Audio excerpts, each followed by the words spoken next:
मंगलाचरण करेंगे। ओम नमः सिद्धेभ्यः जय श्री ओम नमः सिद्धेभ्यः जय श्री ओम नमः सिद्धेभ्यः। मंगलम भगवान वीरो मंगलम गौतमो गणी मंगलम कुंद कुंदाद्यो जयंदर्भोस्तु मंगलम। सर्व मंगल मंगल मांगल्यम सर्व कल्याण कारकम प्रधानम सर्वधर्माणां जैनम जयतु शासनम। जैनं जयतु शासनं जैनं जयतु शासनम्। नमः समय साराय स्वानुभूत्या चकासते चित् स्वभावाय भावाय सर्वभावांतरच्छिदे। आचार्य कुंद कुंद द्वारा रचित समय सार का रसास्वादन हम लोग कर रहे हैं। इसमें हमने अब तक 34 गाथाएं पढ़ी और उससे आगे जो विषय वस्तु है, तो कल अपन ने जो पढ़ा था वो उसका सार खाली ये था कि जो पहले तो हमने भली भांति समझ लिया कि जो आत्मा के उन गुणों से संपन्न तीर्थंकर आदि की निश्चय स्तुति कैसे होती है। और जब निश्चय स्तुति की अपन बात करते हैं तो आत्मा के वो सारे गुण जो है वो उभर करके सामने आते हैं। तो उसमें एक गुण होता है, प्रत्याख्यान का गुण होता है। प्रत्याख्यान अर्थात त्याग का भाव। और त्याग कैसे होता है कि जो पर वस्तुएं हैं उनको पर रूप से जानना, और जैसे ही मैंने उसको पर रूप में जान लिया तो वो मुझसे छूट ही जाएगा, मेरा रहेगा ही नहीं। उसके कुछ उदाहरण एक दो गाथाओं में आगे आया है, उसकी उदाहरण दिया है उन्होंने, वो अपन आज पढ़ेंगे। और उन्होंने कहा कि ये जो प्रत्याख्यान का भाव है वो आत्मा का भाव है, ज्ञान में आने वाला त्याग रूप भाव को ही प्रत्याख्यान कहा। तो उसको अपन अच्छे से समझेंगे। अच्छा। सर ये जितमो में आएगा क्या? हाँ बिल्कुल आएगा, बिल्कुल आएगा, जितमोह में भी आएगा। सही आपने कहा। क्योंकि जो मोह जो शब्द आया है, मोह पर वस्तुओं से ही होता है।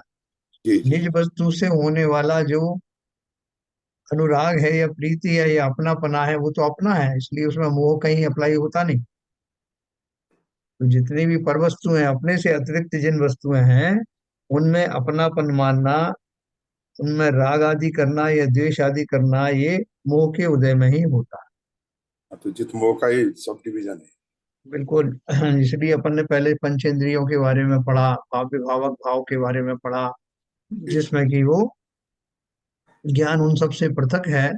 और उस सबने इन तीनों तरह की इंद्रियों को, इंद्रियों के विषयों को जिन्होंने छोड़ दिया है, ऐसे जितमोह अपने जितेंद्रिय और जितमोह और क्षीण मोह, तीनों उसके जो उदाहरण दिए थे वो यही थे, जिनका मोह चला गया है और उनके पास में कुछ भी ऐसा नहीं है कि जो जिसे वो अपना माने। मोह के जाने के पश्चात जो है वो फ्री हो गया, उन्हें कोई फोर्स करने वाला नहीं कि हम ऐसा ही चिंतन करना। मोह के उदय में जीव भ्रमित होकर के वैसा ही करते प्रतीत होते हैं जैसा कि मुंह के द्वारा इशारा मिलता। तो जब वो इशारे सब समझ में आने लग गए तो अब वो मोह की कोई प्रक्रिया प्रतिक्रिया होती नहीं, इसलिए वो जितमोह हो गए। और जिन्होंने ऐसी उस सत्ता से ही उस मोह कर्म को निकाल फेंका, वो क्षीण मोह हो गए। ये बिल्कुल ये पराकाष्ठा पर आने के बाद में अब उन्होंने एक प्रश्न उठाया है कि सर प्रत्याख्यान किसे कहते हैं। सर, इसमें जो जितमो है हाँ, वो उसकी कैटेगरी उपसम वाली भी हो सकती है। उपशम सही वाली ही है। उपसम वाली ही है। जब वो हाँ। जब वो उस सत्ता से निकल जाएगा तब वो कन्वर्ट होके चीड़ मोह में कन्वर्ट हाँ होता है। तो वो छपक श्रेणी में आ जाता ना। जी जी। वो शपथ श्रेणी वाली जो है उसमें सत्ता से निकल जाता है। जी, फिर वो चीड़ मोह हो जाएगा। बिल्कुल छीन हो जाए। तो उसमें एक शब्द आया भी था, देखो मैं आपको बताऊंगा। ये हम अपन 35वीं गाथा भी पढ़ने वाले हैं, इसके पहले हमने जो पढ़ा था मैं आपको बताता हूँ।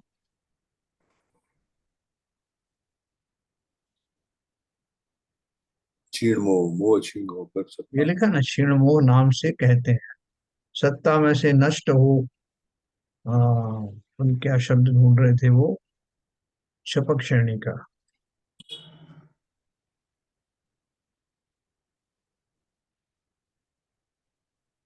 पक्षणी इसकी तात्पर्य वृत्ति टीका में आया है, देखो मैं आपको बताता हूँ।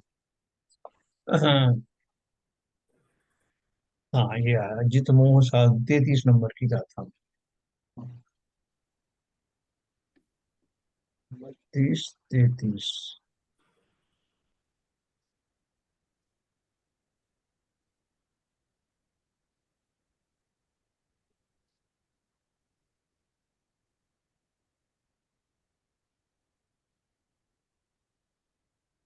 कहीं मैंने वो देखा था, वो वही के वही शब्द जो अपन ने बात की है, चलो अपन बाद में देखेंगे उसको। चलिए कोई बात नहीं, आप आगे बढ़िए। ये सब एक शंका है। ये जो जी। जित मोह में जो आप बता रहे जो उपशम है, मोह का उपशम है, हाँ, तो अगर उपशम है तो फिर जीता हुआ अपन कैसे कह रहे हैं? ये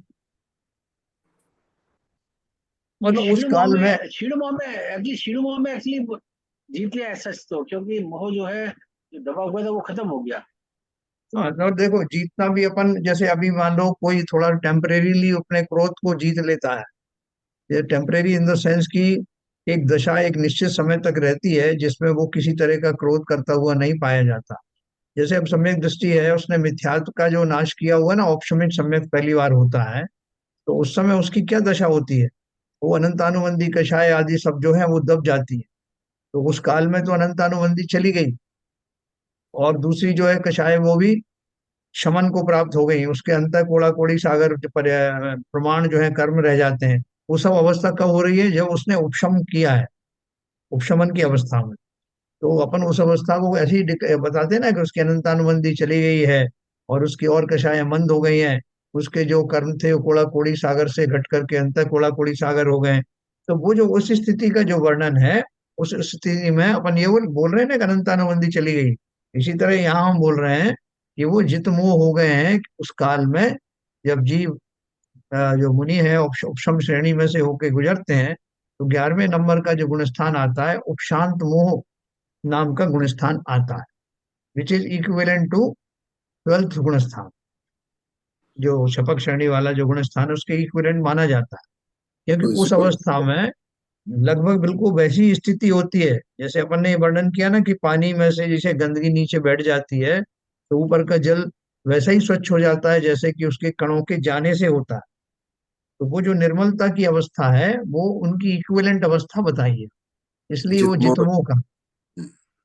उपसम वाली अवस्था को जितमो क्वालिफाई किया है।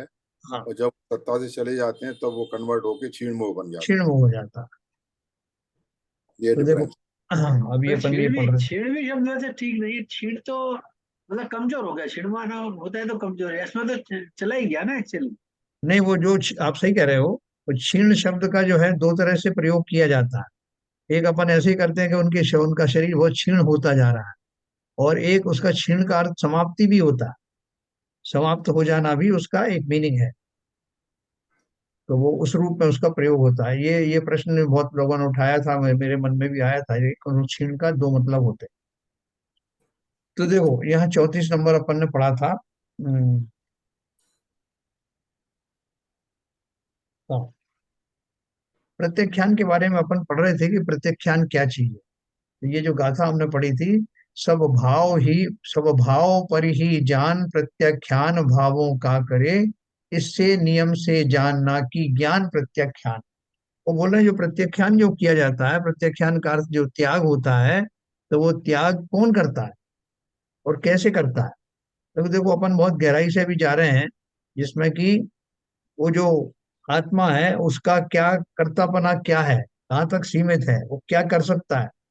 तो बोल रहे हैं कि ये जो प्रत्याख्यान शब्द है, जिससे अपने अतिरिक्त सर्व पदार्थों को पर है ऐसा जानकर प्रत्याख्याति यानी प्रत्याख्यान करता, उससे प्रत्याख्यान ज्ञान ही है ऐसा नियम से जानना। अपने ज्ञान में त्याग रूप अवस्था ही प्रत्याख्यान है, दूसरा कुछ नहीं। प्रत्याख्यान की परिभाषा क्या होता है? कि जब वो ज्ञान में जान लेता है कि जो वस्तुएं हैं वो सब मेरे अतिरिक्त जितनी भी वस्तुएं हैं वो मेरी नहीं है, तो ये सब जान लेने से ही वो मेरे अंदर में प्रभाव अपने आप ही आ जाता है। इसी का नाम प्रत्याख्यान है। जैसे मुझे कोई कह दे, जैसे आप देखो यहाँ इस कमरे में जितनी भी चीज पड़ी है, इसमें मात्र ये बैग आपका है, बाकी सब और लोगों का है। तो मैं जाऊंगा खाली अपना बैग उठाऊंगा, बाकी चीजों को मैं देखने वाला भी नहीं हूँ। मुझे अपने बैग की आइडेंटिटी पता है, मैं उसको उठाऊंगा चलता बनूंगा, मेरे ऐसा भाव ही नहीं आएगा कि औरों को देखूं तक। तो बोल रहे हैं कि ज्ञान में जब ऐसा भाव बन जाता है परमानेंटली, तो उसी को प्रत्याख्यान कहते हैं। दूसरा इसका एक और परिभाषा मैं आपको बताऊं कि जैसे अपन कहते हैं कि साहब वहां इतनी सारी चीजें पड़ी थी लेकिन इन्होंने उसको उठाया नहीं, तो मैं वो कहूंगा वो क्यों उठाएंगे साहब, वो तो ज्ञानी है। तो वो ज्ञानी कहने से मैं क्या कहना चाहता हूँ कि उन्हें अपने और पर का फर्क हाँ, महसूस हो गया है, इसलिए ज्ञानी है। तो इसलिए वो कह रहे हैं कि प्रत्याख्यान ज्ञान ही है, ऐसा नियम से जानना। अपने ज्ञान में त्याग रूप अवस्था ही प्रत्याख्यान है, दूसरा कुछ नहीं। वो भले ही इस बात को रिपीट नहीं करे, मेरा कुछ नहीं है, मेरा इसके अलावा कुछ नहीं है, ऐसा कहने की जरूरत नहीं, लेकिन उनकी बुद्धि में आ गया है कि अपने अतिरिक्त, अपनी वस्तु के अतिरिक्त और सारे अन्य पदार्थ उनके नहीं है। नहीं है अर्थात क्या है, उन्हें ग्रहण नहीं करना। इस अवस्था का, ज्ञान की इस अवस्था को ही प्रत्याख्यान कहते हैं। ये उन्होंने किसी पर्पज से ये गाथा लिखी, आगे उसका आपको क्लियरेंस आया, वो आएगा, क्लैरिफिकेशन आएगा। 35 नंबर की गाथा है। अज्ञातु प्रत्याख्याने को दृष्टांत इत्यतः, ये दूसरा एक उसका उदाहरण देते हैं। जय नाम को भी पुरुषो पर दब्बमिणम ती जानुदम चयदि तय सभ्य पर भावे नाऊण विमुंचते नाणी। यथा नाम को अपि पुरुषः पर द्रव्यमिदमिति ज्ञात्वा त्यजति तथा सर्वान् पर भावान् ज्ञात्वा विमुंचति ज्ञानी। यह भगवान ज्ञाता द्रव्य आत्मा है, वह अन्य द्रव्य के स्वभाव से होने वाले अन्य समस्त प्रभावों को उनके अपने स्वभाव से व्याप्त न होने से पर रूप जानकर त्याग देता है। इसलिए जो पहले जानता है वही बाद में त्याग करता है, अन्य तो कोई त्याग करने वाला नहीं। अब जो बुफे सिस्टम में खाना खाने जाते हैं, तो वहां पे आपने देखा, कोई कॉन्फ्रेंस में आप गए तो एक टेबल पे उन्होंने बहुत सारे सामान खाने के लिए लगा रखे हैं, उसके लास्ट में जो है वो एक बड़ी अच्छी सुंदर डिश के अंदर में भी कुछ रखा है। तो आप एकदम उसकी तरफ ज्यादा आकर्षित हुए, वहां गए तो वहां उस पे लिखा हुआ था कि नॉन वेजिटेरियन। तो आपका एकदम वहां से वो हट गया आकर्षण। अब वो आपके साथ में कोई और दूसरे लोग भी आए थे, वो भी उस तरफ जाने लगे, तो आपने उनको रोक दिया, उधर जाने की जरूरत नहीं है, वो आपके काम की चीज नहीं। तो एक बार हमारी बुद्धि में ये बात आ गई कि वो सारी चीजें जो त्याग हैं वो मेरी नहीं है, वहां जाना ही ठीक नहीं है, तो वहां बिना जाए भी मेरे अंदर में वो भाव आ गया। दूसरा तो वहां गया ही नहीं, वो जाने वाला था, लेकिन आपने उसको रोक दिया कि तुम्हारे काम की चीज नहीं। इतने मात्र से उसने विश्वास कर लिया कि वो वस्तु मेरे योग्य नहीं। तो ऐसे ही बोल रहे हैं कि भगवान ज्ञाता द्रव्य है, वह अन्य द्रव्य के स्वभाव से होने वाले अन्य समस्त प्रभावों को, हाँ, उनके अपने स्वभाव भाव से व्याप्त है, मतलब मेरे स्वभाव से मैच नहीं कर रहा, इसलिए उसको त्याग कर देता है। इसलिए जो पहले जानता था, जानता है, वही बाद में त्याग करता है ना। जानने की तो दो स्थितियां हैं, एक जानने की है कि ये मेरा है, एक जानने की कि मेरा नहीं। अन्य तो कोई त्याग करने वाला नहीं है, मैंने ही उन्हें स्व जाना, अपना जाना, और मैंने ही उन्हें पररूप जाना। तो बोल रहे हैं और कोई दूसरा जानने वाला थोड़ी है। इसलिए जो पहले जानता है वही बाद में त्याग करता है, अन्य तो कोई त्याग करने वाला नहीं है।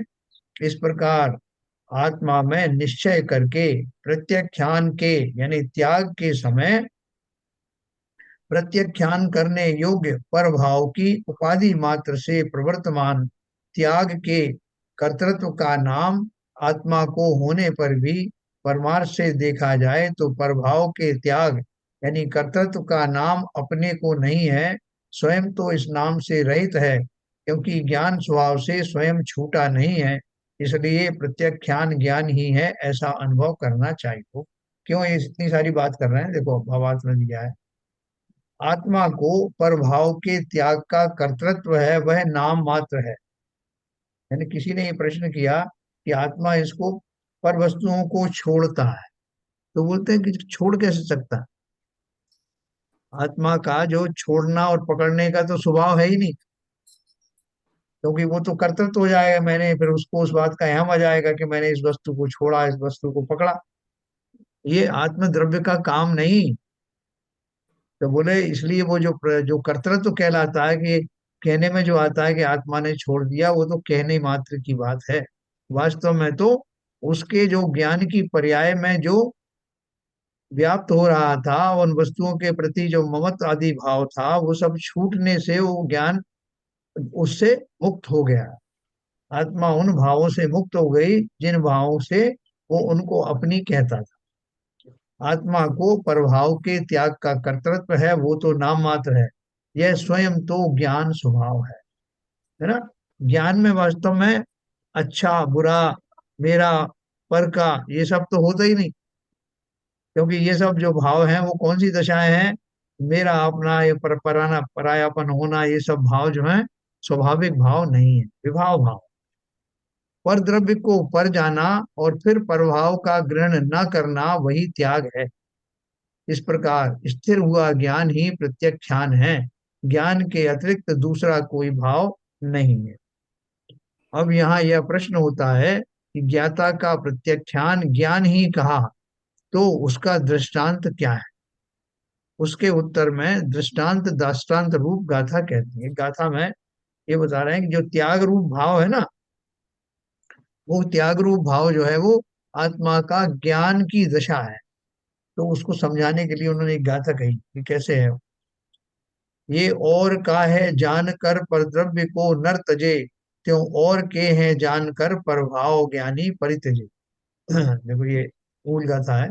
जय नाम को भी पुरुषो पर दब्ब मिणमती जानुदम चयदि, तय सभ्य पर भावे नाउण विमुंचते नानी।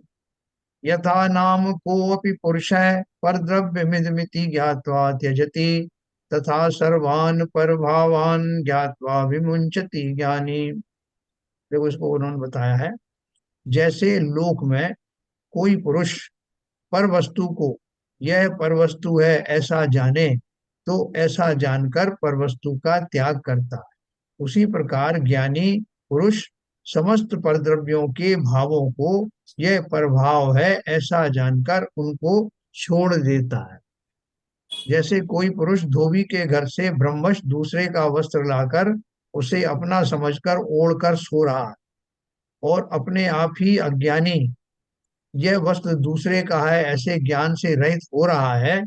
जब दूसरा व्यक्ति उस वस्त्र का छोर पकड़कर खींचता है और उससे कहता है कि तू शीघ्र जाग, सावधान हो, यह मेरा वस्त्र बदले में आ गया है, यह मेरा है सो मुझे दे दे, तब बारंबार कहे गए इस वाक्य को सुनता हुआ वह उस वस्त्र के सर्व चिन्हों से भली भांति परीक्षा करके अवश्य यह वस्त्र दूसरे का ही है ऐसा जानकर ज्ञानी होता हुआ उस वस्त्र को शीघ्र ही त्याग देता है ना। कोई अपने वो किसी का और का ले आया धोबी के यहाँ से, और वो गहरी नींद में सो रहा था। फिर किसी ने उसको जगा के कहा कि भैया ये तेरा नहीं है, ये मेरा है, इसके लक्षण देखो, इसमें जो निशान लगा है। तो वो पहले तो नींद में होता है, फिर नींद से थोड़ा जागता है, वो चिन्हों की परीक्षा करता है और वो कंफर्म कर लेता है कि ये मेरा नहीं। तो ऐसा जानते ही कि ये मेरा नहीं है, वो पर वस्तु उससे अपने आप छूट जाती। ऐसा जानकर ज्ञानी होता हुआ उस वस्त्र को शीघ्र ही त्याग देता है। इसी प्रकार ज्ञाता भी ब्रह्मवश पर द्रव्य के भावों को ग्रहण करके उन्हें अपना जानकर अपने में एक रूप करके सो रहा है और अपने आप अज्ञानी हो रहा है। जब श्री गुरु प्रभाव का विवेक करके उसे एक आत्म भाव रूप करते हैं और कहते हैं कि तू शीघ्र जाग, सावधान हो, यह तेरा आत्मा वास्तव में एक ज्ञान मात्र ही है, अन्य सर्व द्रव्य के पर द्रव्य के भाव हैं। तब बारंबार कहे गए इस आगम के वाक्य को सुनता हुआ वह समस्त स्वापर के चिन्हों से भली भांति परीक्षा करके अवश्य यह पर भाव ही है मैं एकमात्र ज्ञान ही हूँ, यह जानकर ज्ञानी होता हुआ सर्व प्रभावों को तत्काल छोड़ देता। तो क्या बोल रहे बहुत अच्छा एग्जाम्पल दिया। हैं? वो बोल रहे हैं कि वास्तव में आत्मा कोई वस्तुओं को नहीं छोड़ रहा। वस्तुएं तो सब छूटी हुई थी, उसके ज्ञान में जो उसमें उस वस्तुओं के प्रति अपनत्व का भाव आ गया था, उन भावों का त्याग करता। वस्तु को नहीं, वस्तु तो छूटी हुई है, वस्तु के प्रति आने वाला अपना विकारी भाव उसका त्याग कर देता है। अपन कई बार कहते हैं ना साहब, मेरे मन में जो है बात को, इस चीज को देख करके थोड़ी बेईमानी आ गई, मैं सोच रहा था कि इसको मैं रख लूं जेब। फिर मैंने कुछ सोचा और मैंने सोचा नहीं नहीं, ये ठीक नहीं। तो वो जो अपना भाव आया, जो खोटा भाव आया, उसी का त्याग करना है। वस्तु तो आपने पहले ही छोड़ दी थी, वो छूटी हुई थी, वस्तु को क्या ग्रहण कर सकते हो आप? तो खाली जो मेरा भाव है, उस भावों का त्याग करना ही वास्तव में प्रत्यक्षान है। जब तक पर वस्तु को भूल से अपनी समझता है, पर वस्तु में आप बारीकी से लगाना, पर वस्तु में ये दिखाई देने वाली भौतिक बातों, वस्तुओं की बात नहीं, उन वस्तुओं के प्रति अपने भावों के अतिरिक्त दूसरी वस्तुओं के निमित्त से होने वाले समस्त भाव पर भाव है। इसलिए जब वो ज्ञानी हो जाता है, तो ज्ञान में अपनी वो विकारी पर्यायों को छोड़कर अपनी स्वाभाविक पर्याय में आ जाता है। इसी का नाम प्रत्यक्षान। जब तक परवस्तु को भूल से अपनी समझता है, तभी तक ममत्व रहता है। और जब यथार्थ ज्ञान होने से पर वस्तु को दूसरे की जानता है, तब दूसरे की वस्तु में ममत्व कैसा रहेगा, अर्थात नहीं रहे, यह प्रसिद्ध। क्या कहना चाहते हैं कि भैया, संसार में जितने भी पदार्थ हैं, उन सब में ममत्व छोड़ने के लिए, जब हम जो बोलते हैं ना, उन्होंने जो प्रत्याख्यान किया, तो प्रत्याख्यान में क्या किया? क्योंकि ये मुझे कूट कूट करके अब समझा दिया जाता है कि मेरे जो ज्ञान आदि स्वाभाविक गुण हैं, उनके अतिरिक्त मेरा कुछ नहीं। यहाँ तक कि प्रभाव भी मेरे नहीं, प्रभाव भी मेरे नहीं करते। क्या है कि मेरे स्वभाव से मैच नहीं करते, स्वाभाविक भाव नहीं है। ये रागादि भाव सब जो है कौन के हैं, आगे की गाथाओं बताएंगे। कोई तो बोल देगा पुद्गल के खाते में डाल दो, कोई बोलता नहीं मेरे ही खाते में डाल दो, उसका ही बहुत अच्छा विश्लेषण आएगा। तो कुल मिलाकर के अभी उन्होंने ये जो बात कही है कि पर वस्तु का अर्थ क्या है, पर वस्तु मतलब ये खाली फिजिकल पदार्थ की बात ही नहीं है, बल्कि वो तो अपने ज्ञान की उन पर्यायों की बात कर रहे हैं, जो पर वस्तु के निमित्त से उनमें अपनापन मान लेते हैं। तो अपनापन मानने का जो भाव है, उसका त्याग कर देना ही। क्योंकि मैं अपनी वस्तु का त्याग कर सकता हूँ, मेरी वस्तु मेरा ज्ञान है, ज्ञान में वही होने वाली पर्याय है, वही उन्हीं का मैं त्याग कर सकता हूँ। पर वस्तु तो जो किसका त्याग करूंगा? मैंने मकान छोड़ दिया, मैंने जायदाद छोड़ दी, वो मेरी थी कब? हाँ, उनके प्रति मेरा ममत्व भाव था, उसे मैं छोड़ देता हूँ। तो वही वही बात कर। अब इसी अर्थ का सूचक काव्य रूप कलश कहते हैं। ये कलश किया उन्होंने 29 नंबर का। अवतरति न यावद वृत्तिमत्यंत भेगा, धनमम परभाव त्याग दृष्टांत दृष्टि, झटिति सकल भावैरण्य दीयर विमुक्ता, स्वयमीयम अनुभूतिस्तावदा विर्भ विर्भूव, नत्थि मम को भी नत्थि मम को भी मोह, बुज्जति उपोग एव अयमेको, तम मोह निमत्तम तम मोह निमम मत्तम, समयस्य विणया वेति। संस्कृत में है, नास्ति मम को अपि मोहो, बुध्यते उपयोग एवाहमेकः, तम मोह निर्ममत्वम समयस्य विज्ञाय का ब्रुवन्ति। श्लोक अर्थ क्या है? यह प्रभाव के त्याग के दृष्टांत की दृष्टि पुरानी ना हो, इस प्रकार अत्यंत वेग से जब तक प्रवृत्ति को प्राप्त ना हो, उससे पूर्व ही तत्काल सकल अन्य भावों से रहित स्वयं ही यह अनुभूति तो प्रकट हो जाती है। देखो इसका अर्थ हमने बताया, यह परभाव के त्याग का दृष्टांत कहा, उस पर दृष्टि पड़े, उससे पूर्व समस्त अन्य भावों से रहित अपने स्वरूप का अनुभव तो तत्काल हो गया, क्योंकि यह प्रसिद्ध है कि वस्तु को पर की जान लेने के बाद ममत्व नहीं रहता है। 4-5 बैग रखे थे ना, उन बैग में से एक मेरा था। मैंने अपने चिन्हों से पहचान लिया कि ये मेरा है। जब तक मैंने पहचाना नहीं तब तक मेरी दृष्टि बाकी जो द्रव्यों को भी खोज रही थी कि कहीं ये तो नहीं मेरा, कहीं वो तो नहीं मेरा। तो सीधा सीधा मैंने उन पे अपनत्व भी नहीं जमाया, लेकिन देखना भी बंद नहीं हुआ। लेकिन जब मुझे नक्की हो गया कि ये मेरा है, तो फिर मैं और दूसरों को देखूंगा क्या? अपने आप ही छूट गया कि मेरे बस खाली खोजना था अपने को। अपनी वस्तु मिलते ही पर वस्तु अपने आप छूट जाती है, छोड़ने की जरूरत कहाँ है। मुझे मेरी वस्तु से ही लेना देना था, वो मुझे मिली, मैं चलता बना। तो बाकी मैंने बोले आपने ये तो कहा ही नहीं साहब कि ये मेरी नहीं है, वो मेरी नहीं है, ये भी मेरी नहीं इसलिए मेरी है। ये कहने की जरूरत कहाँ है? अगर हाँ, एयरपोर्ट पे बैग अपना आता है तो उसी पर ध्यान रहता है। ध्यान रहता। वो देखते दूसरों को सबको आप देखते सबको जाते हैं कौन सा मेरा है, उसको हर एक हाँ, लेके निकल जाते हैं, बाकी से हमें कोई मतलब दूसरों को आप देख जरूर रहे हो, लेकिन किस भाव से देख रहे हो कि इनमें कहीं वो मेरा तो नहीं आया, नहीं। यस।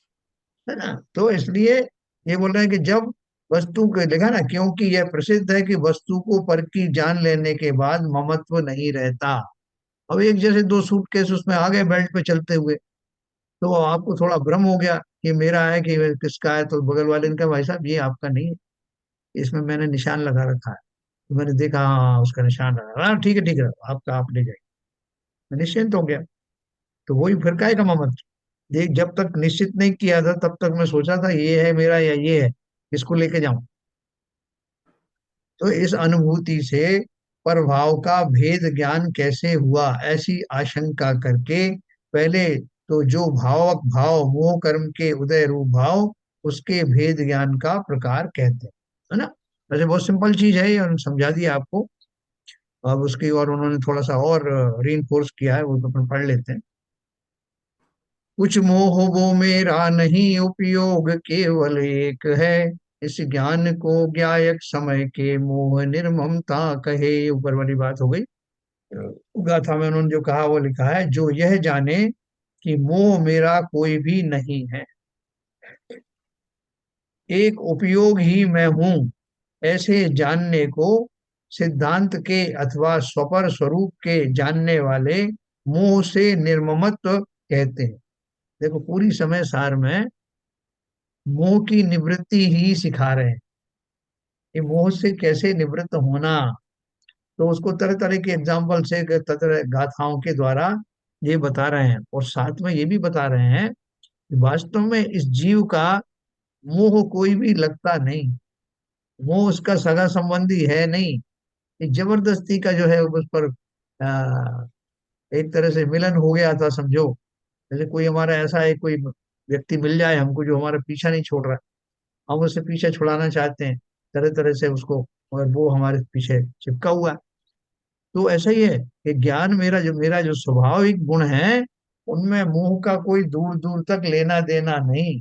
लेकिन अनादि काल से अविद्या के संयोग के कारण, मिथ्यात्व भावों के कारण वो मोह मुझसे चिपका हुआ है। तो उसको अलग करने के लिए तरह तरह की युक्तियों से आचार्य समझा रहे हैं। क्या बोल रहे हैं? जो यह जाने कि मोह मेरा कोई भी संबंधी नहीं है, एक उपयोग ही मैं हूं, ऐसे जानने को, उपयोग का अर्थ क्या है? चैतन्य हूँ, अलर्ट हूँ। ऐसे जानने को सिद्धांत के अथवा स्वपर स्वरूप के जानने वाले मोह से निर्ममत्व कहते हैं। मोह से ही तो निर्ममत्व है गया। जब मैंने अपने ज्ञान में बनने वाले पर भावों को अपना नहीं जाना, उनको छोड़ दिया कि ये वस्तुओं के प्रति होने वाला तुम्हारा ये आकर्षण ठीक नहीं है, ये संसार की समस्त वस्तुएं तुम्हारे लिए त्याज्य हैं, तुम्हारी कोई भी नहीं। तो जब तक ये बात समझ में नहीं आ रही थी तब तक नहीं आ रही थी। तब तक मैं भटकता रहता था, कभी इसको अपना कह देता था, कभी उसको अपना कह देता था। अब तो पूरा खेल ही दूसरा हो गया। अब तो ज्ञान में ऐसा मैंने एक फिल्टर लगा दिया कि मुझे अपनी वस्तु के अतिरिक्त और किसी वस्तु के प्रति कोई आकर्षण ही नहीं रहा। और एकदम वहां से अलार्म आने लगता है कि ये पर वस्तु है, पर वस्तु है, पर वस्तु। तो ऐसा मेरा फिल्टर लगा हुआ है अभी, क्योंकि मैं अब ज्ञानी हो गया। बोला इस गाथा का दूसरा अर्थ यह भी है कि किंचित मात्र मोह मेरा नहीं है, मैं एक हूं ऐसा उपयोग ही आत्मा ही जाने। उस उपयोग को, आत्मा को समय के जानने वाले मोह के प्रति निर्मल या ममता रहित कहते हैं, है ना। देखो एक और उन्होंने अच्छा एक उदाहरण दिया है। निश्चय से यह मेरे अनुभव में फलदान की सामर्थ्य से प्रकट होकर भावक रूप होने वाले जो पुद्गल द्रव्य से रचित मोह मेरा कुछ नहीं लगता, क्योंकि टंकोत्कीर्ण एक ज्ञायक स्वभाव का परमार्थ से पर के भाव द्वारा भाना अशक्य है। हाँ? ये पूरा जो डिस्कशन है इसको मैं भावार्थ में पढ़ूंगा, जिससे आपको कंफ्यूजन नहीं हो।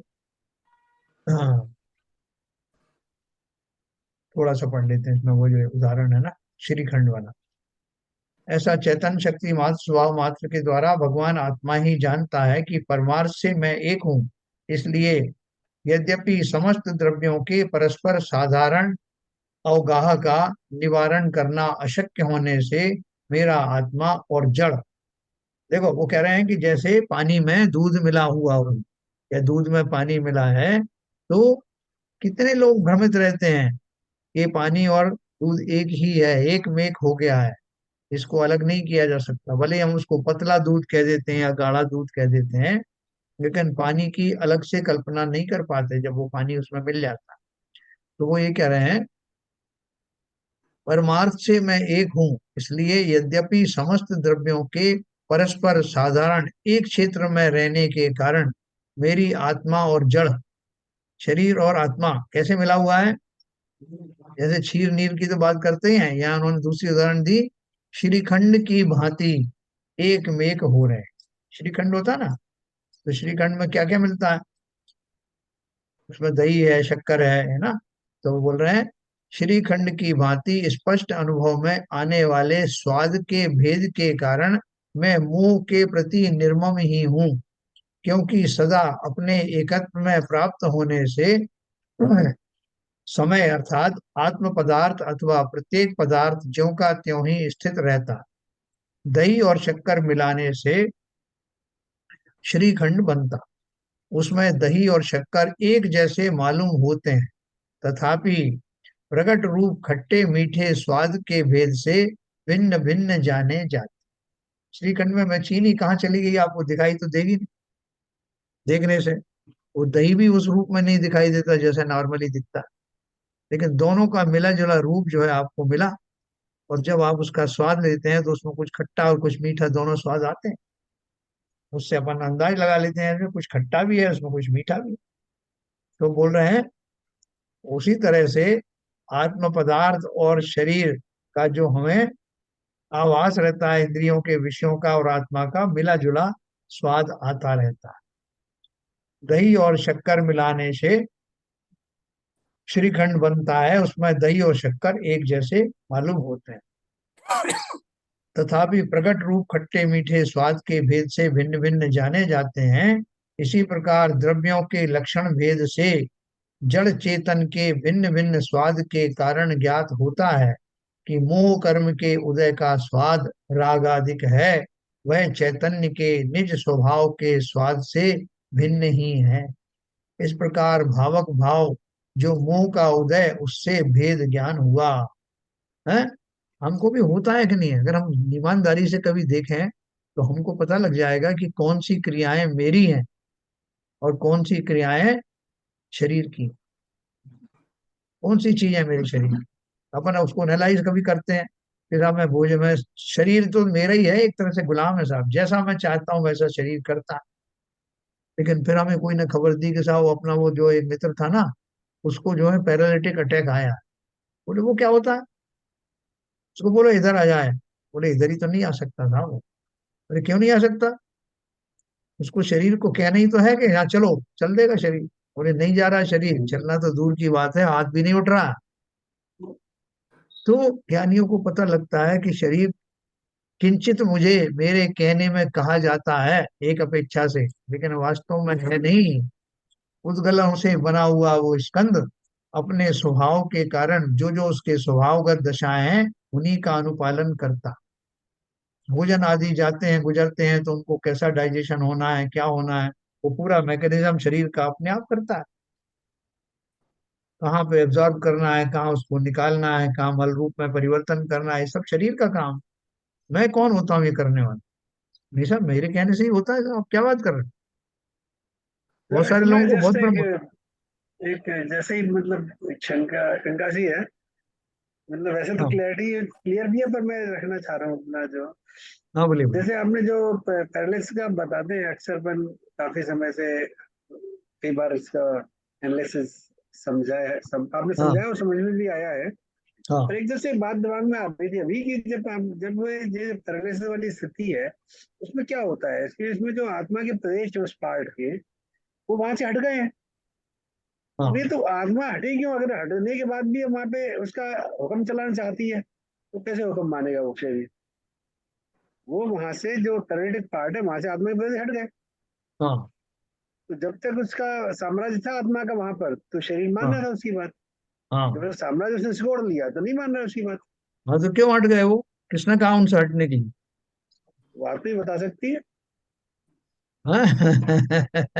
आत्मा से क्वेश्चन करो ना, कि तुमने पूरा अपना साम्राज्य बना रखा था, अब क्यों हट गए भाई वहां से? अपना साम्राज्य कम क्यों कर लिया? फिर कर्मों का उदय है, कर्मों के जन ने बोला कि भाई तुमने बहुत ज्यादा अपना साम्राज्य फैला लिया है, इसको कम करो, और एक कर्म कर्म से हटा कौन दिया। है? कर्म चैतन्य है क्या? कर्मों में चेतना है? कर्म में तो चेतना नहीं है, लेकिन हाँ। कर्म का जो सृजन हुआ है, जो बने हैं, वो आत्मा की वजह से तो बने हैं। देखो, ये निमित्त नैमित्तिक संबंध होते हैं। आपकी बात एक एक अपेक्षा से सही है कि जिस समय शरीर नाम के उस कर्म का उदय होता है, जिनके उदय में रोग आदि होते हैं, तो उस समय में शरीर में ऐसे विसंगतियां उत्पन्न होती हैं, और ठीक उस समय ही आत्मा के प्रदेशों का वहां से हटना होता है। ये दोनों घटनाएं सिंक्रोनाइज होती हैं। सिंक्रोनाइज होने से वो घटना घटित होती है। ना तो पुद्गल आत्मा के अधीन है, ना ही आत्मा पुद्गल के अधीन है। सब अपना अपना काम करते हैं, लेकिन वो जो समय होता है वो एक जैसा ही समय होता है, जिसमें चीजें एक जैसी घटित होती हैं। आत्मा का संकोचन होना, कर्म का उदय होना, और शरीर की वो स्थिति होना, ये सब एक ही काल में होता है। इसलिए सर वो इसमें ऐसा। हाँ सर इसमें आत्मा जो जो पोर्शन क्या कहते हैं पैरालाइज हो गया है, हाँ। वहां से आत्मा के प्रदेश तो संकुचित नहीं होंगे, वो तो पूरे शरीर में व्याप्त हैं। अब वो नहीं जो वहाँ। जो जो जो जो, जो उसको सिग्नल मिल रहा है माइंड से, हम्म उस उन प्रदेशों को, तो ब्रेन के अंदर जो आत्मा का जो एक्शन है वो हम्म। निष्क्रिय हो गया है। आत्मा के प्रदेश तो हमेशा पूरे शरीर में व्याप्त रहते हैं। वो कहाँ, वो तो जब शरीर से आत्मा निकलती है तभी प्रदेश वहां से निकलेंगे। मेरा नहीं अपना जो सोच, हाँ, संकोच विस्तार होते हैं, आत्म प्रदेशों के संकोच विस्तार होता है। नहीं, ये जब तो पार्शियल पैरालिसिस होता है, हाँ। जब क्या कहते हैं वही प्रदेश क्या कहते हैं जाके धीरे धीरे वो एक्टिव होना शुरू हो जाते देखो ऐसा है हैं। तो कि फिर यहाँ आत्मा में कोई तार तो होते नहीं, वायर वायरिंग हो जैसे, कि वहाँ वो तो आत्मा दिमाग से लेके वहां तक तार खिंचे हुए हों, इस तरह की वायरिंग तो होती नहीं। वो वही तो कह रहा हूँ कि वो जितना शरीर होता है, हम्म, निगोदिया का शरीर होगा तो उस उतने प्रदेश उस हिसाब से वो अपनी आत्मा वहां पे फैल जाएगी।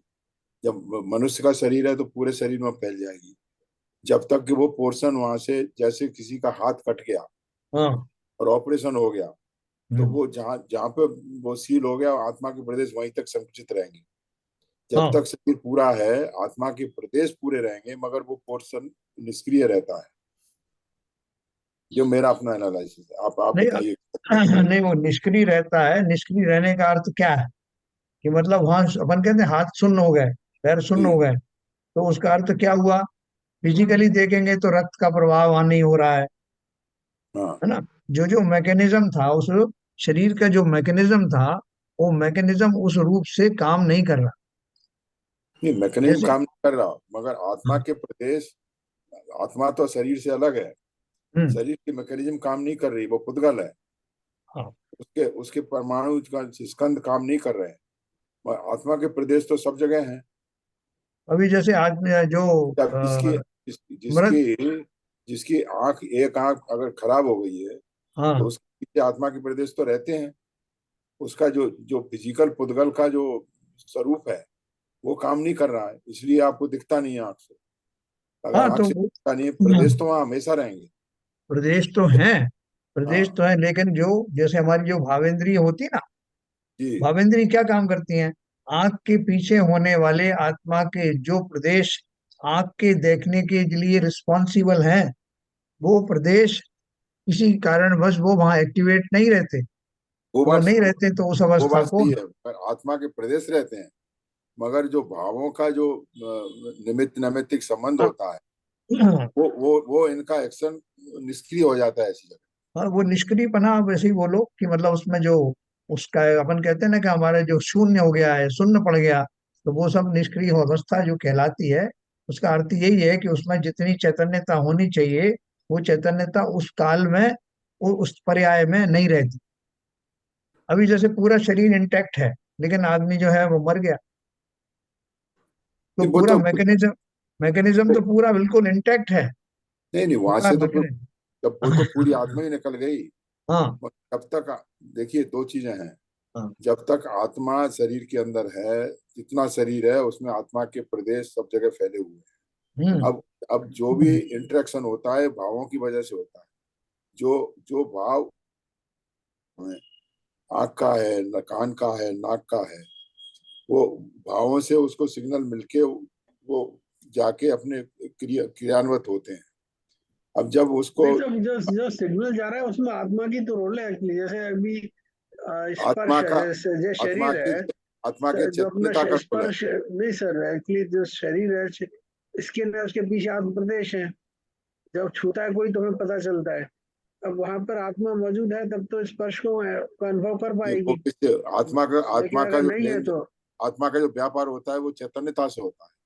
वो चैतन्यता आती है अच्छा। भावों से। भावों से हाँ उसके पीछे जो भाव होते हैं। नहीं, भाव की बात नहीं है, नहीं, चैतन्य भाव तो नहीं है इसमें। भाव तो उससे ही बनते हैं, चैतन्यता से बनते हैं, वही मतलब उसी का चैतन्यता पार्ट से है। भाव बनते हैं, बिल्कुल हाँ। चैतन्यता से बनते हैं। तो मगर जो चैतन्यता है, और वो पर्टिकुलर पार्ट निष्क्रिय हो गया, काम करना बंद कर दिया, तो वो चैतन्यता तो आप एग्जिस्ट करती एक्चुअली है ना। इसमें बेसिक चलिए हो गया। जैसे मेरा ये सोचना था कि जो अगर मान लो शरीर का कोई पार्ट टोटली पैरालिटिक है, मतलब it is like a dead part, कोई उंगली है या पैर पैर है, तो मेरा सोचना ये था कि वहां पर उस पोर्शन में आत्म प्रदेश नहीं है। No no. सीविजन साहब बोल रहे हैं, सीविजन साहब बोल रहे हैं कि वहाँ आत्म प्रदेश है। अब ये ऐसा दोनों में से कुछ भी हो सकता है एक्चुअली। अब ये कोई ज्ञानी या केवल ज्ञानी बता पाएंगे शायद। नहीं, हमारी बहन जी होंगी उधर, वो बताएंगे, देखो अभी है क्या बहन जी? सर है नहीं इसको सर। सर इसको हाँ। ऐसे समझ सकते हैं, मैं कुछ पूछना हाँ चाहूंगा। बोलो। बोलिए। जैसे जैसे बल्ब है, और बल्ब फ्यूज हो गया, लेकिन बल्ब दो चीजों से जलता है। या तो बल्ब का जो आकार है और उसका जो फिलामेंट है वो बिल्कुल ठीक होना चाहिए, प्लस उसमें करंट फ्लो होना चाहिए। हाँ। अब देर विल बी, अगर बल्ब नहीं जल रहा है तो दो दो दो केस हो सकते हैं। या तो बल्ब फ्यूज हो गया बट करंट फ्लो हो रहा है, करंट करंट इंटैक्ट है बट बल्ब फ्यूज हो गया तो भी बल्ब नहीं जल रहा। दूसरा केस ये हो सकता है कि बल्ब बिल्कुल ठीक ठाक है, आई मीन एक केस हो गया कि बल्ब बल्ब ठीक है बट करंट फ्लो नहीं हो रहा। दूसरा केस ये है कि बल्ब ठीक है बट करंट ही चला गया। हाँ तो दोनों केस में बल्ब नहीं जलेगा। बिल्कुल सही। नाउ इस केस को अगर आप देखें, अगर कोई पैरालिसिस हो गया तो वो एक्चुअली में ना फिजिकली डेड हुआ है। बिल्कुल सही। अब अब वो आत्मा के प्रदेश, इसका मतलब है उसका उसके ऊपर कंट्रोल नहीं है अभी। तो बिकॉज वो फिजिकली वो पोर्शन, वो part of the body inactive हो गया। बिकॉज अगर अगर करंट होगा भी तो भी वो उसको सेंस या एक्टिवेट नहीं कर सकते। तो बिकॉज वो एक फिजिकल चीज है, बिकॉज वो अगर मैं आत्मा को जस्ट फॉर एग्जांपल करंट मान लें और फिजिकल अंग को हम बल्ब मान लें, तो अगर हम देखें तो वो फिजिकल जो पार्ट है बॉडी का वो इनएक्टिव हो गया, अभी आत्मा के प्रदेश उसके ऊपर कुछ भी नहीं कर सकते। इसलिए ये बताया जाता है कि अगर पुद्गल की शक्ति है उस रूप परिणमित होने की, तभी वो जीव के भावों के द्वारा वो एक्टिव होगा। इसलिए मैं और शरीर अलग अलग हैं, इसलिए बताया जाता है। बिल्कुल सही बिल्कुल कह रहे, सही कह रहे बिल्कुल सही बिल्कुल बोला सही कह रहे। विपुल जी आपने बिल्कुल सही किया, विपुल ने कहा है। बहुत सही बोला है। मगर मगर आत्मा के प्रदेश तो वहाँ अवेलेबल हैं। हाँ बिल्कुल है। मेरा हाँ, स्ट्रेस करंट ये है। अवेलेबल है, लेकिन उसकी फिजिकल हाँ फॉर्मेट, हाँ फिजिकल वही है उसकी शक्ति नहीं है। जैसे जैसे आँख एक्चुअल। आँख आँख जो है, आँख तो खराब हो गई है, देवेंद्री देवेंद्री खराब हो गई है, भावेंद्री वहाँ है, मतलब वो बिल्कुल जो आत्मा के प्रदेश वहाँ है, लेकिन आँख खराब हो गई है, इस हाँ वजह नहीं बिल्कुल दिखाई सही दे कह रहा। रहे हो, आप सही कह सही रहे कह रहे, हो। विपुल जी अभी बहुत और सही कह इसको रहे। आगे एक्सटेंड करो तो आंखें भी सही है, लेकिन चश्मा खराब हो गया, वो जो हाँ हाँ चश्मा नहीं लगाते नहीं, वो चश्मा ही है। आंखों को देवेंद्र माने आंख चश्मा एक जैसी चीज है। हैं। हाँ नहीं, मैं आंख खराब और होना, थोड़ा चश्मा क्लैरिटी खराब लाने होना। के लिए बोल रहा हूँ, और क्लैरिटी लाने के लिए बोल रहा हूँ। हाँ देखिए, ठीक है। पुद्गल में और जीव में, पुद्गल की जो आंख की स्थिति है वो खराब हो गई है, मगर आपका जो जीव है आत्म प्रदेश तो वहाँ अवेलेबल है। आत्म प्रदेश कहीं नहीं गए, हाँ आत्म प्रदेश नहीं हटते हैं सर। आत्म हाँ बिल्कुल, प्रदेश अच्छा, ये का तो जो शुरू से बताया गया है। सही कह निमित्त रहे हो। नैमित्त जो निमित्त नैमित्तिक संबंध हैं आत्मा के भावों के थ्रू और जो पुद्गल का, उनमें उनमें ब्रेक आ गया है। बिल्कुल आपका जो बिल्कुल। आपका जो पैरालिसिस के मरीज होते हैं, जब शुरू शुरू में पैरालिटिक अटैक पड़ता है, पूरा शरीर आप पोर्शन या जितना पोर्शन आपका सेंस चला जाता है, धीरे धीरे वो रिगेन होता है। तो जब वो रिगेन होता है तो जो फिजिकल एक्टिविटी पुद्गल की जब शुरू होती है, तो आत्म प्रदेश उसको निमित्त निमित्त संबंध से रेस्पॉन्ड करने लगते हैं और वही नहीं वही है, आत्मा उठने लगता है। बिल्कुल बिल्कुल वही है। जो आंख के उस उदाहरण से अपन बहुत अच्छे से समझ सकते हैं कि आपकी आंख बहुत अच्छी काम कर रही थी, लेकिन वो चश्मे के साथ काम करती थी, लेकिन आपको पता नहीं पड़ा, किसी ने चश्मे के ऊपर कुछ उसमें लेप लगा दिया, वो आप देख रहे हो, आपको दिखाई नहीं दे रहा है। आंख इंटैक्ट है, देखने की पावर भी उतनी इंटैक्ट है, लेकिन चश्मा खराब हो गया। हम्म। उसी तरह से जो बाह्य अंग हैं, उन अंगों में लोकली कुछ प्रॉब्लम हो जाने से आप वो परफॉर्म नहीं कर पाते, हाँ लेकिन बिल्कुल सही। उसमें आत्मा तो उसमें मौजूद है, हर तरह आत्मा से आत्मा प्रदेश, के प्रदेश है। आत्मा के हाँ, प्रदेश वहां से संकुचित नहीं होंगे। हाँ, विपुल ने बहुत सही बताया, विपुल ने जो यस, बताया बहुत बिल्कुल सही सही। बताया। इंजीनियरिंग एग्जाम्पल से समझ में आया हो। सर आत्मा का प्रदेश उसी कंडीशन में हटेंगे जैसे जब हाथ कट जाता है, तभी उस केस में मतलब हाथ कट गया, पैर कट गया, उसी केस में आत्मा के प्रदेश सिकुड़ जाते हैं। हाँ यस, बिल्कुल सही कह रहे हाँ, हैं। ठीक है। तो ठीक है। ये अपन लास्ट ये पढ़ते हैं, भावार्थ इसका जो है, इस प्रकार भावक भाव जो मोह का उदय उससे भेद ज्ञान हुआ। भावार्थ है, यह मोह कर्म जड़ पुद्गल द्रव्य है, उसका उदय कलुष भाव रूप है। यह भाव भी मोह कर्म का भाव होने से पुद्गल का ही विकार है। यह भावक का भाव जब चैतन्य के उपयोग के अनुभव में आता है, तब उपयोग भी विकारी होकर रागादि रूप मलिन दिखाई देता है। जब उसका भेद ज्ञान हो कि चैतन्य की शक्ति की व्यक्ति तो ज्ञान दर्शनोपयोग मात्र है, और यह कलुषता राग द्वेष मोह रूप है, वह द्रव्य कर्म रूप जड़ पुद्गल द्रव्य की है। तब भावक भाव जो द्रव्य कर्म रूप मोह के भाव, उससे अवश्य भेद ज्ञान होता है, और आत्मा अवश्य अपने चैतन्य के अनुभव रूप स्थित होता है।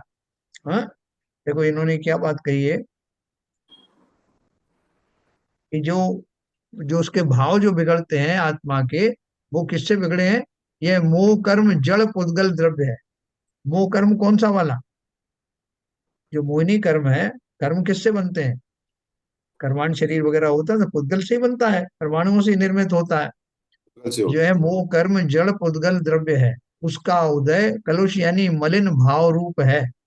जब वो उदय में आते हैं, तो उसके उदय में क्या होता है कि मेरे भाव विकारी हो जाते हैं। वह भाव भी मोह कर्म का भाव होने से पुद्गल का ही विकार है। तो अपन क्या बोलते हैं, क्योंकि ये पर के निमित्त से भाव उत्पन्न हुए हैं, वास्तव में एब्सोल्यूट टर्म्स में देखा जाए तो आत्मा में, आत्मा के स्वभाव में इस तरह के विकार होते ही नहीं। नहीं। यह भावक का भाव जब चैतन्य के उपयोग के अनुभव में आता है, तब उपयोग भी विकारी होकर रागादि रूप मलिन दिखाई देता है। अपन बोलते जी। हैं भैया उन्हीं की सोबत करो, अच्छे लोगों की सोबत करो, बुरे लोगों की करने से उन जैसे ही भाव हो जाएंगे। जी। तो यहाँ वही उन्होंने उदाहरण दिया है कि जब वो चैतन्य जो है उन विकारी भावों के संपर्क में आता है, जो कि उद्गल कर्मों के उदय के कारण से उस तरह का वातावरण निर्मित होता है। उस वातावरण के निर्मित होते होने पर अगर जीव ज्ञानी नहीं है तो उन भावों में बह जाता, और बह जाने की वजह से उसको वो रागादिमय हो जाता। जब उसका भेद ज्ञान हो कि चैतन्य की शक्ति की व्यक्ति तो ज्ञान दर्शनोपयोग मात्र है, उनमें से जो ज्ञानी है वो समझ जाते हैं कि ये मेरा नहीं, और यह कलुषता राग द्वेष मोह रूप है, वह द्रव्य कर्म रूप जड़ पुद्गल द्रव्य की ही है। ये जो मलिनता आई है उसके संयोग से उसके निमित्त से आई है, इसलिए मेरी नहीं। और यह कलुषता राग द्वेष मोह रूप है, वह द्रव्य कर्म रूप जड़ पुद्गल द्रव्य की है। ठीक है। तब भावक भाव जो द्रव्य कर्म रूप मोह के भाव, उससे अवश्य भेद ज्ञान होता है, और आत्मा अवश्य अपने चैतन्य के अनुभव रूप स्थित होता। कुल मिलाकर के जब भेद ज्ञान होता है जीव को, तो उसमें दो तरह की चीजें उसके समझ में आती कि ये जो भाव हो रहे हैं, ये भाव किसी ने समझाया कि देखो आपकी कोई गलती नहीं थी, वो व्यक्ति ने आपसे कहा ही इस तरह से था, इतने जोर से कहा था, इसने इसने अंदाज में कहा था कि आपको गुस्सा आना स्वाभाविक है। हम अपनी किसी बात पर पश्चाताप कर रहे थे, तो किसी व्यक्ति ने हमको आके समझाया कि तुम्हें पश्चाताप करने की जरूरत नहीं है, उस व्यक्ति ने कहा ही ऐसा था, तो स्वाभाविक था आपकी जगह मैं होता तो मुझे भी ऐसा गुस्सा आता। लेकिन ये व्यक्ति थोड़ा ज्ञानी था, तो ये क्या बोल रहा है कि देखो उसने कुछ भी कहा हो, लेकिन उसको बुरा या अच्छा मानना वो तो मेरे ऊपर ही था ना, मैंने उसको उस रूप में लिया, ये मेरी गलती है। तो बोला कि नहीं आपकी गलती कैसे है, वो तो उसने ऐसा नहीं कहा होता तो आप ऐसा नहीं होता। तो पहला वाला जो कह रहा है वो अज्ञानी की दशा है, इसमें मैं कर्म के उदय को बहाना बना करके अपने स्वभाव में आने वाली प्रकृति को जस्टिफाई कर रहा हूँ कि साहब मैं तो यस। अच्छा था, उन्होंने गलती की। लेकिन जब मैं ये मानने लगूं कि उन्होंने जो किया वो किया, वो उनकी वो जाने, लेकिन मुझे तो नहीं होना था ना, जो क्योंकि उन्होंने मैं किया वो उसके लिए मैं ही जिम्मेदार हूँ। नहीं जो जब उन्होंने किया है उसके लिए मैं ही जिम्मेदार हूँ। यस। तब आएगा सही सही रास्ते पे। ये जो सेकंड स्टेप आपने जो बताई वो सेकंड स्टेप। पहली स्टेप तो ये है कि मैंने ऐसा क्यों किया, मुझे नहीं करना चाहिए था। तो फिर दूसरा बोलेगा लेकिन उन्होंने भी तो आपका जो है इतना अपमान किया ना। तो मैं फिर वो आपकी जो बात है ना सेकंड स्टेप को, भैया कौन किसका अपमान करता है, मैंने ही कभी किसी जन्म में किसी समय में उनका अपमान किया होगा, वही लौट के आ रहा है, उनकी क्या गलती है। हाँ मेरे ही बोए हुए कर्म जो है मुझे ही सही सही बात तो समझने भाई साहब, वस्तु चीज को समझने समझने मात्र से ही भाव बदल जाते हैं, क्रिया बदल जाती हैं। वो शरीर का जो मोड ऑफ एक्टिविटी सब यस, चेंज हो जाती है। बिल्कुल सही कहा। तो ये जो, और देखो ये जो बात कही जाती है ये समझाने के लिए नहीं है खाली, कि आपको संतुष्ट करने के लिए उन्होंने कह दिया कि भैया तुमने भी कभी ऐसा किया होगा इसलिए ऐसे हो, छोड़ दो इसको। नहीं, मैंने किया है, 100% किया है। जिस कॉइन से आज मुझे जो है तोला जा रहा है, उसी तरह से मैंने भी उस व्यक्ति के साथ वही किया है। संसार की सारी अवस्थाओं में आने वाले जितने पात्र हैं, वो पात्र अपनी अपनी तरह से अपने अपने तरीके से आपसे वो वसूल करते हैं जो आपने उनसे किया था। दूसरी बात यह है कि प्रकृति में जो जो घटनाएं होती हैं, साहब मेरे को बड़ी सजा मिली, सजा कौन देगा।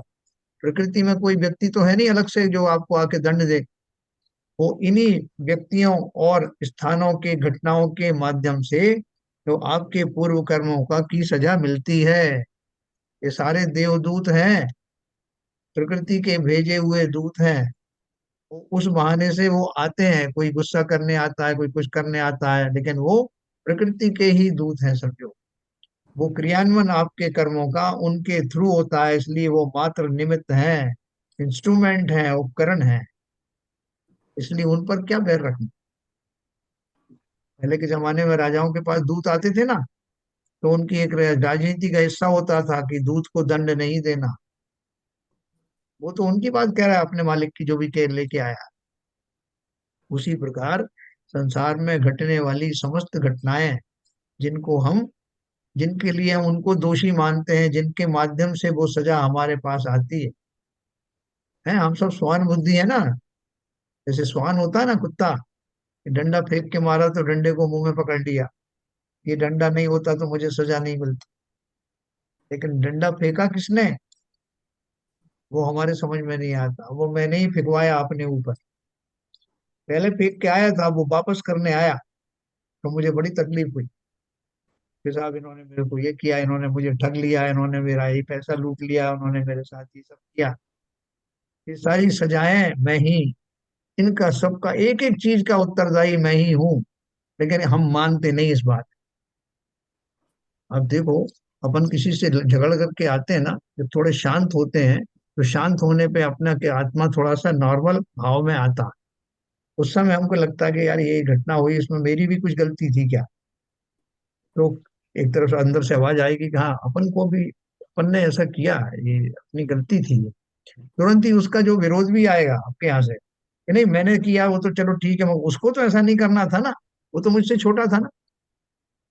तो मैं उन बातों को जस्टिफाई करता रहता हूँ अपने कृत्यों के, और उसमें किसकी जीत होती है, मेरे निर्मल भावों की जीत होती है, मेरे विकारी भावों की जीत होती है। उसके अनुसार ही मेरे नए कर्मों का सृजन शुरू होता है। तो इसलिए ये सब जो बात है, जिसने ये सब जो सोच लिया कि मैं इन सब पौद्गलिक भावों से अलग हूँ, भिन्न हूँ, वही वास्तव में देख लेगा ना। तब भावक भाव जो द्रव्य कर्म रूप मोह के भाव, उससे अवश्य भेद ज्ञान होता है, और आत्मा अवश्य अपने चैतन्य के अनुभव रूप स्थित होता है। अब इसके अर्थ का कलश रूप काव्य में कल कहूंगा आपको। ना कुल मिलाकर के ये जो बात है, जिसने अगर ये भाव ले आया कि वास्तव में अपने से पूछना हर चीज कि ये सब जो घटना घटित हुई, इस घटना में मेरी कोई गलती थी क्या। तो अब जितने भी दर्शन आप देखोगे, सब दर्शन में यही बताया है कि ये मेरी ही गलती से हुआ है। और अपन उस बात को मानते नहीं, स्वीकार नहीं करते। नहीं, आप मेरी गलती बता रहे हो, उनकी तो बताई नहीं आप। साहब, उनके, जो भी बुरा अच्छा होता है हाँ। वो अपनी वजह से ही होता है। अच्छा भी होगा तो अपने पुण्य कर्म का उदय उसकी वजह से हो रहा यस, यस, अपने और पुण्य पाप से ही होता है सब कुछ। है। यस। तो अगर इस ये बात को अपन, सिद्धांत मान के चलोगे तो समता में हमेशा रहोगे। लोग ताज्जुब करेंगे आपसे, यार देखो उसने इनके कैसे कैसे शब्द इनको कहे, लेकिन ये फिर भी विचलित नहीं हुए। तारीफ किसकी होगी। लेकिन तारीफ के हम अलावा डर। आपको भी ये संतुष्टि रहेगी ना। यस। मैं अब समता भाव में रहा, मैंने उसको छिड़क दिया, उसको ऊपर आने ही नहीं दिया। हाँ, लेकिन हम किससे डर जाते हैं कि साहब उन्होंने साहब सार्वजनिक रूप से मेरे मेरे को ऐसे शब्द कहे, लोग क्या समझेंगे कि ये कितना कमजोर आदमी है। इसलिए मैं उग्रता दिखाता हूँ भाई साहब। अब उस समय सोचने का वक्त नहीं होता, कुसंस्कार है, reaction, every action has got a reaction. Yes. तो वो हैबिट पड़ी हुई है ना कुसंस्कार से। तो अपन देखो इस बात को कल बहुत अच्छे से समझेंगे। और अल्टीमेट हमारा उद्देश्य क्या है कि आत्मा को अपने भावों से और दूसरे भावों से, पर भावों से कैसे भिन्नता प्राप्त है, उसको हम अप्रिशिएट करें। और हमारे साथ जो कुछ घटित हो रहा है, उसमें आर्त रोध ध्यान ना करें, वस्तु स्वरूप को जानने के कारण। तो वस्तु स्वरूप को हम कल और समझेंगे। इस समय हो गया। हाँ, थोड़ा थोड़ा भले ही आगे बढ़े हों हम, लेकिन आगे तो बढ़ ही रहे। ये बिल्कुल चलिए। सर पढ़ रहे हैं, बहुत सुंदर समझाया सर। चलो ललित जी, जिनवाणी स्तुति करें।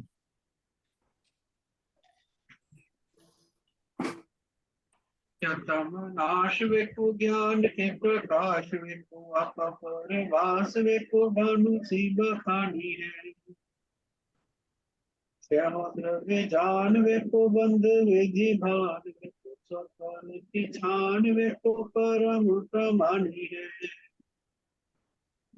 अनुभव बताए वेको जीव के जताए वेको काहू न सताए वेको भवे और आनी है जहाँ तहाँ तार में को पार के उतार में को सुख के विस्तार में को यही जिन वाणी है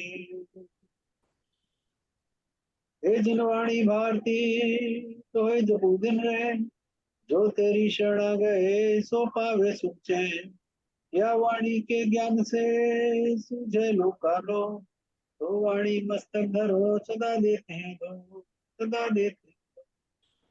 जिनवाणी माता की जी जय। जय।